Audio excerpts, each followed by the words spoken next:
Hi, this is Lee Clark over at WDCF, and I want to take the next half an hour and let's go through Luke 21. That's the Olivet prophecy, where Jesus tells of his return to the planet and the initiation of his 1,000-year reign here on the earth. And he's going to come and assume leadership. You can read the book of Revelation and get an idea of what is coming. I'm going to read from the Amplified Bible and starting in verse 10. And Jesus' disciples had asked him, what will be the sign of your coming and of the end of the age? And we are rapidly approaching the end of this present age, 6,000 years of the rule of man on earth, and then the next millennium will make a total of 7,000 years. And so we are at the end of the 6,000 years, and we're going to phase into the Sabbath rest. Sabbath is the seventh day of the week, and we need to prepare for that time so we can be accounted worthy to escape the devastations that are coming upon the planet, and we can reign and rule with Christ during the soon coming millennium. So let's start reading. And Jesus is this is almost 2,000 years ago now that Jesus gave this prophecy. And so Jesus is giving not only some things that are going to happen in their time, but things that will happen over the next 2 millennia, and then things that are going to happen in our time here preceding his return, which is very soon. Then Jesus told them, nation will rise against nation and kingdom against kingdom. And of course that's been the rule.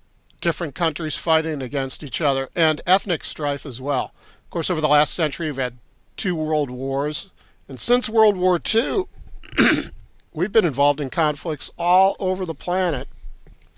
And right now, most nations in the world are are not at peace. We're very fortunate in America that we're at peace right now. Verse 11, there will be violent earthquakes and in various places famines and deadly and devastating pestilences. Those are plagues or epidemics, and there will be terrible sights and great signs from heaven. There's a lot here, and there has been a recent sharp increase over the last couple of years of earthquakes, mostly around the Pacific Ring of Fire, and these will probably increase. And in various places famines, and even over the last several years, we've been experiencing drought conditions in a large part of our country. And so crops are failing. Look for that to increase. And pestilences, plagues and epidemics, we've heard about those in other countries. Look for an increase in that. And I believe some of these will be man-made. And then it says, and there will be terrible sights and great signs from heaven. Right now, they're seeing some very strange things going on in the sun. And of course, over the last couple of years, in 2014, 2015, we had 4 lunar eclipses, or blood moons, they call them. And then in 2015, we had 2 solar eclipses. But the sun is behaving very strangely right now. Look for that to increase. And I want to take a moment here to talk about what is being called the 9th planet. Pluto has been demoted as the 9th planet, but there are a couple of Caltech astronomers who have come forward and have shown that there is an unknown, body that is traveling through our solar system, and they know this because although they haven't been able to see it, they know that it's there because of its effect on other objects which orbit the sun. And right now, I've been looking at a website called Terrell03.com. That's Terral 03.com. And this man Terrell has been tracking what he calls the black star. And he doesn't know exactly what it is. He thinks it might be a brown dwarf, but he thinks what it is it's some type of black star that is in an orbit with our sun, which actually would make our solar system binary. Our sun is a star, and the planets, as you know, revolve around or orbit around our sun. But they've been able to observe other binary solar systems out in the universe, and that's when two stars are orbiting each other. So Terrell has located the black star. You can't. He says you can't see it because it is in the infrared light spectrum, and you need an infrared telescope to see it. But he knows about basically where it is, especially in relation to the sun and our Earth and the other planets, because of the effects that it's having on our planet and on other planets. And he's been able to predict pretty well when there will be increased volcanic activity and increased tectonic or activity or earthquakes as a result of this object, which is making a pass through our ecliptical plane. I know this might sound a little strange, but check it out. There's all kinds of stuff on the internet about it, but our ecliptical plane is the plane which our planets orbit the sun on. And so Terrell has determined that the black star is in, I think it's the constellation of Libra right now. And it's about, I think he's saying 1 degree below our ecliptic. Apparently, this star passes through our solar system or through the ecliptic, comes in into perihelion with the sun. That's when it makes its closest pass to the sun. About he says 3,600 years. And interestingly enough, that is when the Exodus occurred. It was actually closer to about 34 to 3,500 years ago. But if you know anything about the Bible or about Exodus, it's when the Israelites left Egypt, and that event was accompanied by many miraculous signs and plagues and occurrences. And here's another thing: the book of Exodus is only really the most basic outline of what happened and doesn't describe really in full the incredible devastation that came upon the earth at that time. But there is an excellent book that I've been reading, and it's called Worlds in Collision by Velikovsky, and you can find that online. And this was written in the late 40s, I think, and this author, Velikovsky, studied many these legends around the world from ancient civilizations, accounts of what happened around the same time as the Exodus. And there was, according to these legends, there was worldwide absolute devastation at this time. There was an object that came close to the Earth. Velikovsky describes it as a comet, and it produced earthquakes, enormous earthquakes, meteor showers, which burned up the landscape and destroyed people's homes, volcanic activity. And another thing that was recorded, interestingly enough, which we don't talk about, are enormous tsunamis which flooded coastal areas and even areas far inland. And there's just absolute devastation. Well, during this time, God protected the Israelites, but this just wasn't a local event. The plagues of Egypt were worldwide. So I think we're going to see something like that again in the scriptures. Jesus says, and in Revelation he says, behold, I come quickly. And what that means is suddenly. And if you've ever been in an earthquake, I used to live out in Southern California, so I experienced a few earthquakes and many tremors, immediately following them or between them. And an earthquake comes suddenly.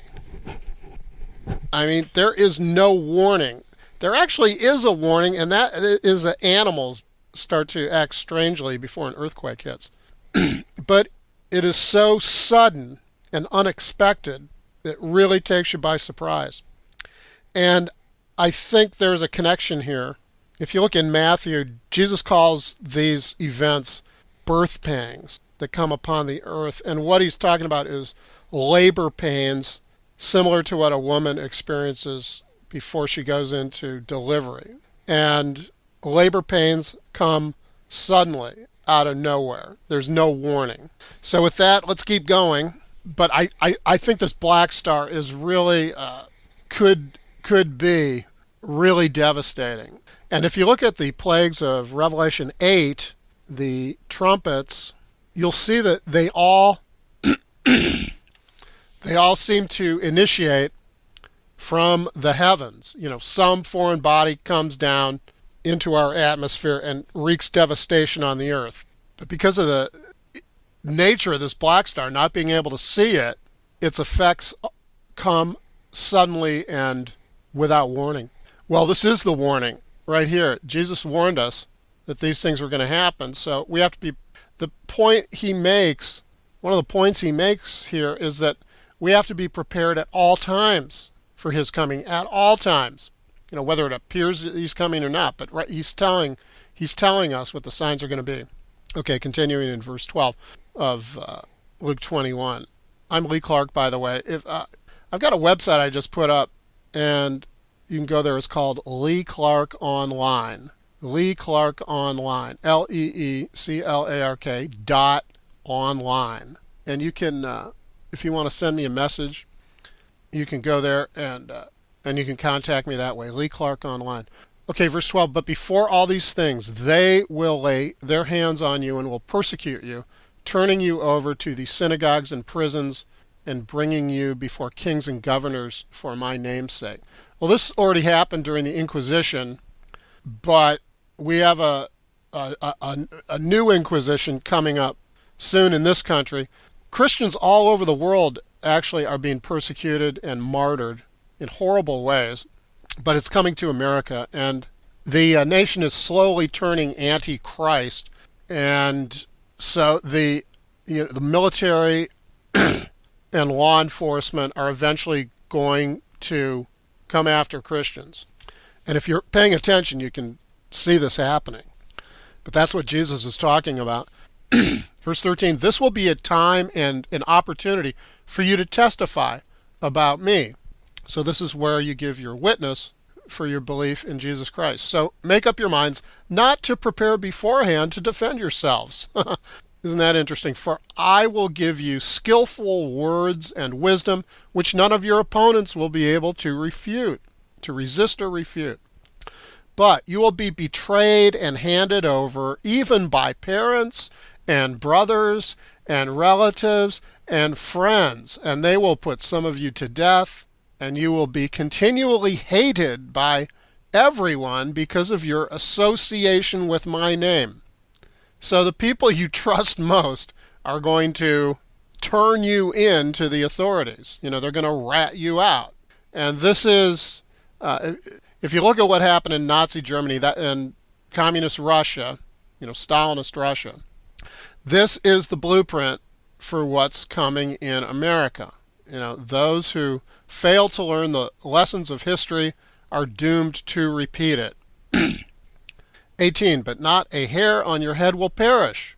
That's a reference back to what happened at the time of Daniel. Remember, Daniel's three friends, Shadrach, Meshach, and Abednego, were told by Nebuchadnezzar that they needed to worship the statue of him, bow down to an idol. They refused, so to their credit, and so Nebuchadnezzar threw them into a fiery furnace, but not a hair on their head was singed, and they walked out of that furnace unharmed, which made a great impact upon Nebuchadnezzar, and then he elevated Daniel and his three friends to rulership over all of Babylon. Verse 19, by your patient endurance, empowered by the Holy Spirit, you will gain your souls. So we have to patiently endure persecution when it comes. 20, but when you see Jerusalem surrounded by hostile armies, then understand with confident assurance that her complete destruction is near. Well, there's been war in the Middle East for, easily since the Six-Day War. That was 1967. That was 49 years ago. At that time, those who are in Judea must flee to the mountains, and those who are inside the city of Jerusalem must get out, and those who are out in the country must not enter the city. I see this as, now this is this was a warning for the disciples at that time for sure, because in, I think it was, 69 or 70 AD, when the Romans came and surrounded Jerusalem and besieged it, and then destroyed the temple, and hundreds of thousands of residents of Jerusalem were killed, starved to death, burned alive, all just the most horrible atrocities. And Jesus was forewarning his disciples, you have to get out. And so I think the story is in 69 AD, the Christians left Jerusalem before the final siege, and they fled to mountains which were located to the east. In our time, I think this general principle applies. I think it's smart to get out of cities, highly or densely populated areas, and going to the mountains. To me, that doesn't sound like a bad idea. Or locations that are at higher elevations. 22, for these are days of vengeance, of rendering of full justice or satisfaction, so that all things which are written will be fulfilled. Because of all the America's sins, God is going to bring judgment upon America. He is in the process of doing that. And that's what that verse is talking about. 23, woe to those women who are pregnant and to those who are nursing babies in those days. All right, I did read something about this, and I read a story of what happened in around the time of World War II when Russian soldiers invaded, and it was especially horrifying for the pregnant women or the women with babies, because the Russian soldiers would kill the babies in front of the mothers, and then they would kill the mothers, but it would drive the mothers absolutely insane to see that happen. For great trouble and anguish will be on the land, and wrath and retribution on this people.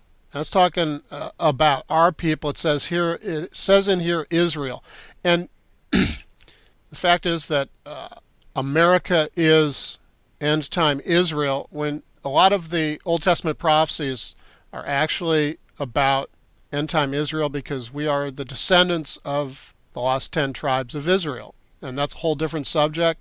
But in a big sense, the Bible's about America.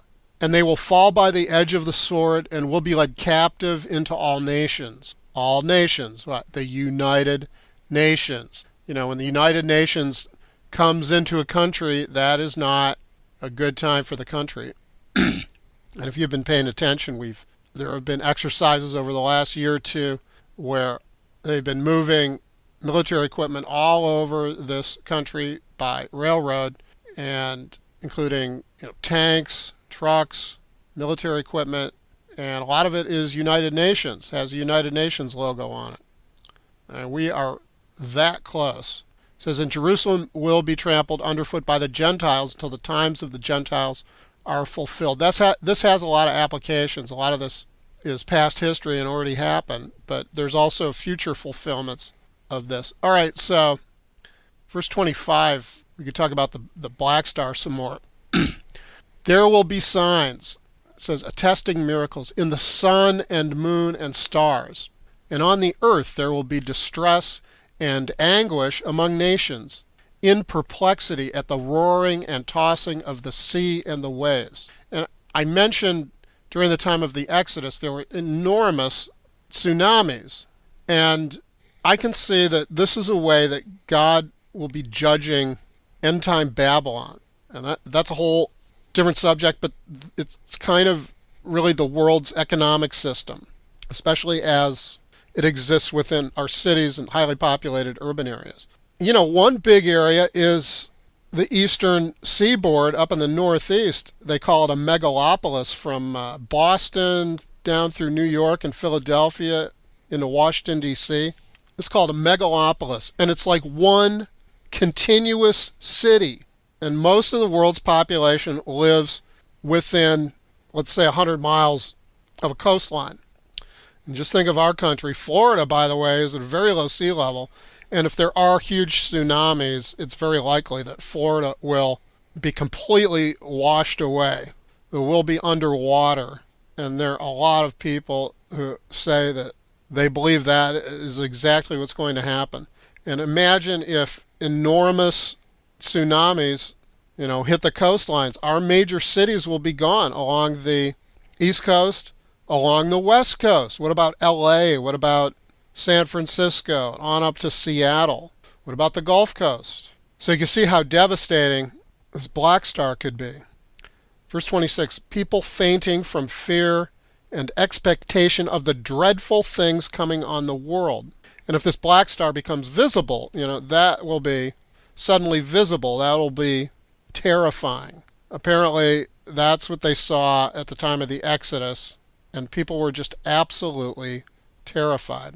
It says, for the very powers of the heavens will be shaken. And there are other scriptures which say that the world will be turned upside down. It'll wobble like a drunkard. And what many people think is that if this very powerful body passes close to Earth, that's what could happen. This black star, for example, apparently has an incredible magnetic field, a powerful magnetic field that is affecting the other planets and the sun and our Earth. And it also has a gravitational field, so it can pull with its gravity. It could be extremely dense if it's some sort of collapsed star, extremely dense. So it would have an enormous gravitational pull. But then also with its magnetic force, apparently there is a repulsive or repulsion from other large bodies, like two magnets that, if you ever play with magnets, they will either want to connect together or push away from each other. So imagine forces like that at work. Okay, 27. Then they will see the Son of Man, that's Jesus Christ, coming in a cloud with transcendent, overwhelming power, subduing the nations and with great glory.